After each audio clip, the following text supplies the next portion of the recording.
Well, something fun for this Sunday. You have been building these fun magic shops and magic wand shops and that sort of thing. Right, they're just kits that you can buy like on sites like Amazon, and they're, usually around anywhere between, $30, $50 to buy. This one popped up on Amazon. Of course, it's coming out of the Far East. But, we both fell in love with it. Right. And we had to have it. Absolutely. Well, these kits come with these pre-cut pieces out of that laser cut wood, that very thin plywood. And you just punch out the pieces and follow the instructions and begin a magical journey on assembling these. And this one just turned out so amazing. Oh, I love this one. This is a favorite. Now, because you're dealing with this really thin laser cut wood, you have to be very, very careful if you are punching the pieces out.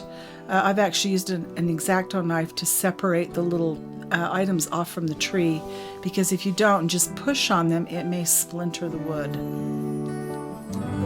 Now, usually the instructions have you assemble all these teeny weeny teensy things first ahead of time, and then try to keep track of all of that so you don't lose something.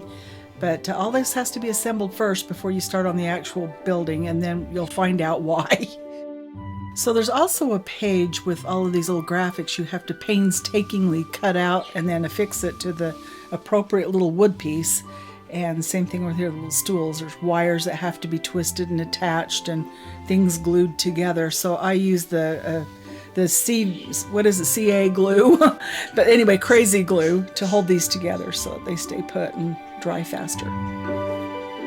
Now, it's been my experience, and I'll bet it's a universal experience, that the CA glues glue your skin much better than anything else. Oh, yes, I would attest to that. In fact, there's always a little bit of me left behind in any project I attempt. I think I still have parts from my very first model kit that I used CA on still glued under my fingernails. Exactly.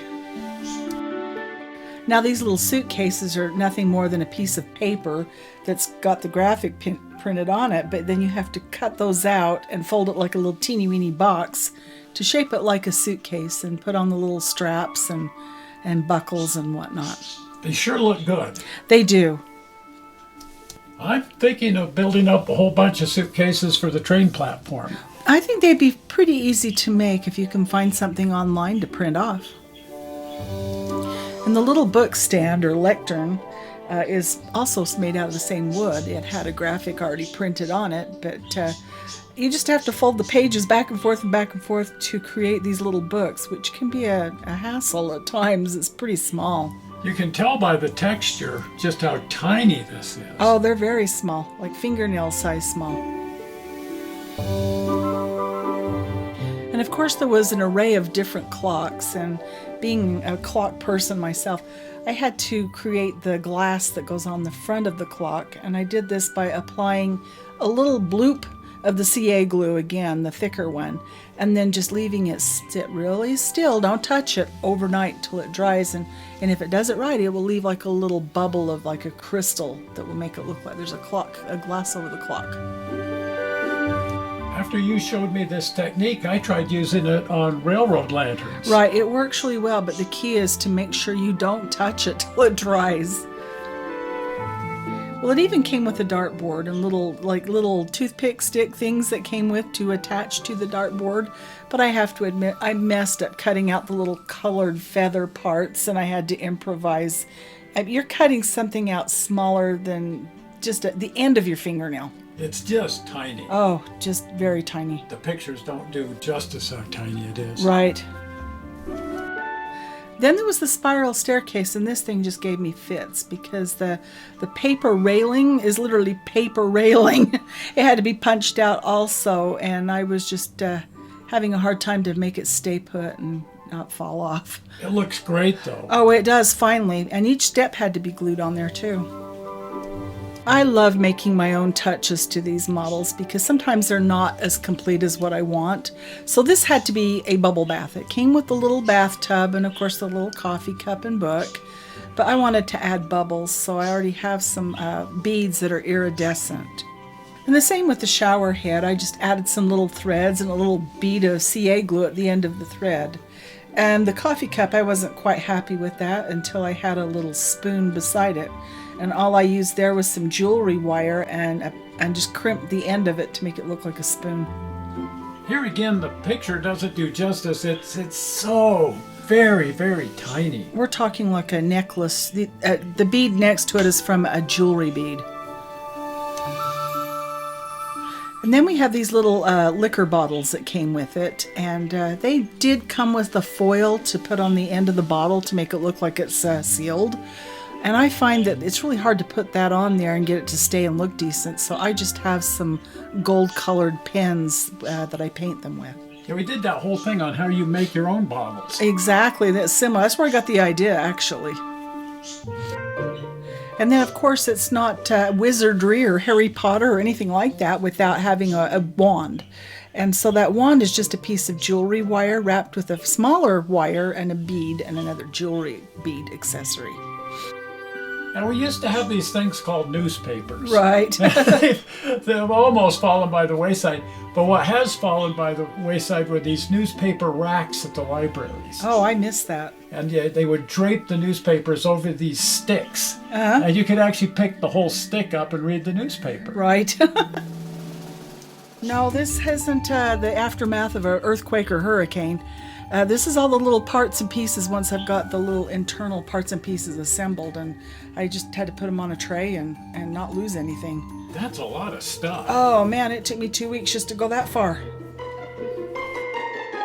Now, as the building started going together, it was pretty easy. It wasn't that hard because you're dealing now with bigger pieces. You just put those together and then start figuring out where all these other little pieces are supposed to go. Yeah, the exciting thing here is now all these little bits and pieces start going into the building. Right, and you find out now why they want you to assemble those little pieces first and not the building first, because sometimes the building has to go around the pieces.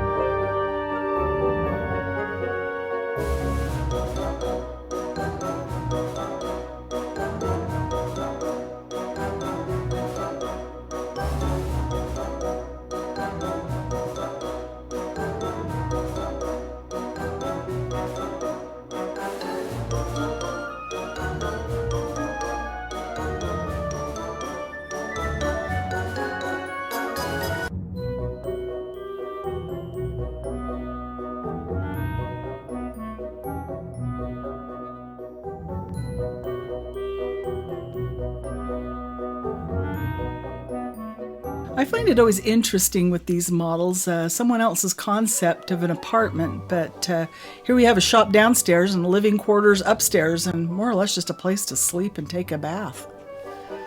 But I think that makes for a much more interesting structure. Well, it does. And then one of the things I really love about these models is how they feature a lot of books. Well, it's interesting because a lot of these are actual book nooks. Yes. And they're meant to go on your library shelves amid your books. Exactly. And so that's kind of the origin of these particular models. Right. I just think it's cool because it almost encourages people to fall in love with books and read a lot.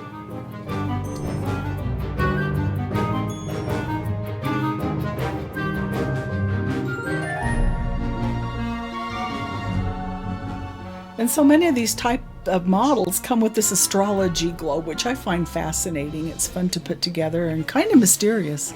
And it's pretty. It is. It's beautiful.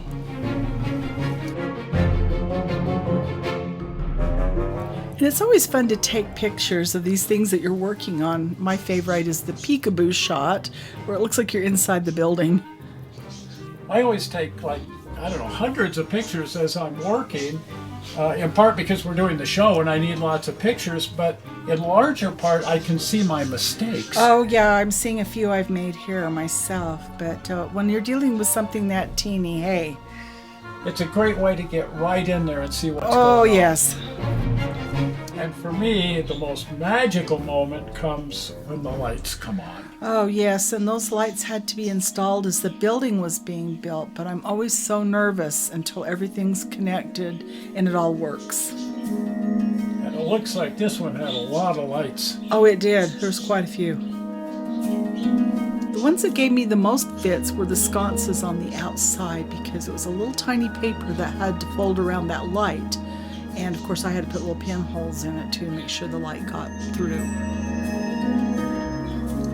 I love the lights that have the golden glow to them. Oh, they seem a lot warmer, don't they? Yeah, some of them have a kind of bluish cast, but I love that in this kit they're just a nice, warm, golden glow. Right.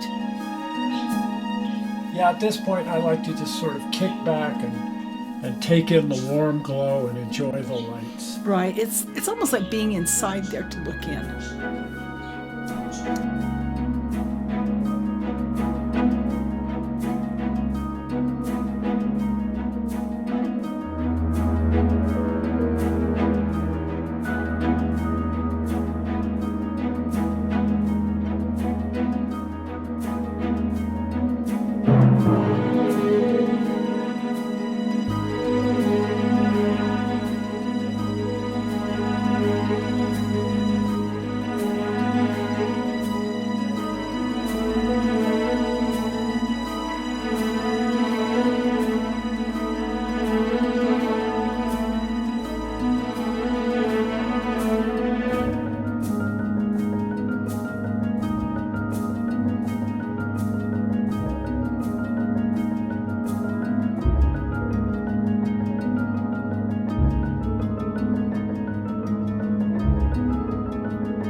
Well, this came out just beautiful. Oh, it's a wonderful little model. I'm enjoying it. It's just a nice little addition to have. Exactly. It looked like you had a lot of fun building it. Oh, I enjoy all of these that I build. It helps keep my hands busy and my mind occupied. Well, we're going to have a lot more fun adventures with the railroad and who knows just what. Right. And I hope everybody's going to want to follow along with that. And so if you're not a subscriber to the channel, please subscribe. And the easy way to subscribe is by clicking on the upcoming blue button.